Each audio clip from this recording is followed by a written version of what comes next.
परम पूजनीय गुरुजी राष्ट्र की स्थिति से चिंतित नहीं थे, ऐसा नहीं, लेकिन चिंता में से वो एक चिढ़ पैदा करना चाहते थे। यदि आज देश की स्थिति अच्छी नहीं है तो हम इसे अच्छा बनाएंगे। अगर आज हम दुर्बल हैं, अगर आज हम अभाव से ग्रस्त हैं, अगर भारत माता का कोई भी पुत्र या पुत्री सम्मान से, समृद्धि से जीवन यापन करने की क्षमता नहीं रखता, तो ये हमारे लिए चुनौती है और हम इस चुनौती का सामना करके भारत के भाग्य को बदलेंगे। उनकी चिंता में से ये संकल्प पैदा होता। बार बार मेरी आंखों के आगे वो आखिरी दिन का चित्र उपस्थित हो जाता है। शायद इस भारी भीड़ में मैं ऐसा भागा व्यक्ति हूं जो प्रातःकाल 5 जून का प्रातःकाल उनसे मिला था। हम लोग रात्रि भर आदिलाबाद से कार से यात्रा करके हेडगेवार भवन पहुंचे थे। इच्छा थी परम पूजनीय जी के दर्शन कर लें। वो संध्या वंदन करके बैठे थे। संध्या का क्रम कभी नहीं रुका। संघ की प्रार्थना प्रतिदिन करने का नियम कभी नहीं टूटा। और संध्या के बाद मिलने वाले लोग, हम लोग पहुंचे तो वही भुवन मोहिनी मुस्कान, हृदय का हरण करने वाली, तापों का निवारण करने वाली।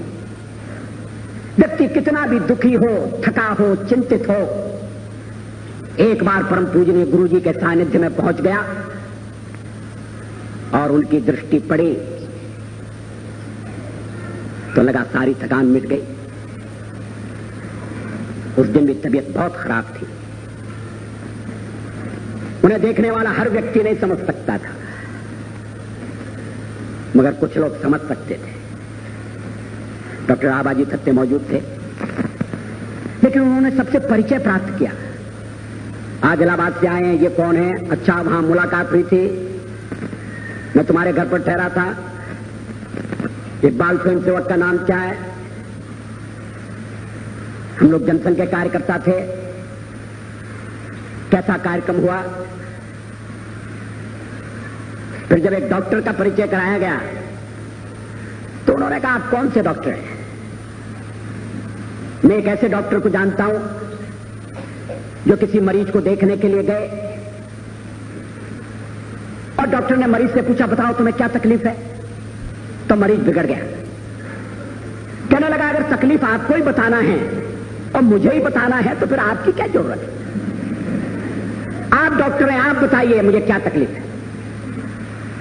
तो डॉक्टर ने कहा, ठहरो, मैं ऐसा डॉक्टर बुलाकर लाता हूं जो बिना तुम्हारे बताए तुम्हारा इलाज करेगा। और वो डॉक्टर बाहर निकलकर एक वेटरनरी सर्जन को बुलाकर ले आए,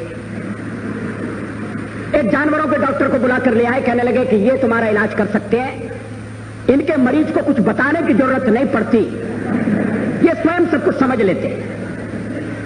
तो फिर उन्होंने जो हमारे साथ डॉक्टर थे उनसे पूछा, आप कौन से डॉक्टर हैं? ये विनोद था, वो जानते थे वो डॉक्टर कौन है। मगर मृत्यु दरवाजे पर खड़ी थी, शरीर साथ छोड़ रहा था, संसार के बंधन एक एक करके टूट रहे थे। परम पूजनीय गुरु जी जानते थे अंतिम बुलावा आ गया है। प्रातःकाली उन्होंने कहा था, घंटी बज रही है, for whom the bell toll, ये घंटी किसके लिए बजती है? लेकिन स्वयं सेवक आ गए तो मरण को भी मानो एक तरफ रख दिया, पीड़ा को पी गए, शरीर की व्यथा को भूल गए और स्वयं सेवकों के साथ हंसी, विनोद, परिचय। चाय लाओ। चाय भी उनके लिए एक लोक संग्रह का साधन थी। उन्हें यह भी स्मरण था कौन चाय पीता है, कौन नहीं पीता। मेरे पेट में तकलीफ थी, मैंने चाय पीना बंद कर दिया था। ऑपरेशन के बाद मैं पीने लगा। मगर उन्हें स्मरण था कि ये चाय नहीं पीता है। कहने लगे नहीं अटल चाय नहीं पीता, दूध लाओ। मैंने कहा पीना शुरू कर दिया। तो कहने लगे चलो अच्छा, उतनी तकलीफ कम हो गई। और बाल स्वयंसेवकों से परिचय नाम मुझे एक क्षण के लिए गा, एक क्षण के लिए, कि मानो शूलों की शैया पर भीष्म पितामह विराजमान है। एक क्षण के लिए, क्योंकि दूसरे क्षण विचार आया कि भीष्म पितामह न्याय के पक्ष में थे, मगर ये तेजस्वी, ये तपस्वी व्यक्ति, ये हरदम धर्म के लिए लड़ा, इसने हरदम न्याय के लिए संघर्ष किया, ये कभी कौरवों के पक्ष में नहीं था।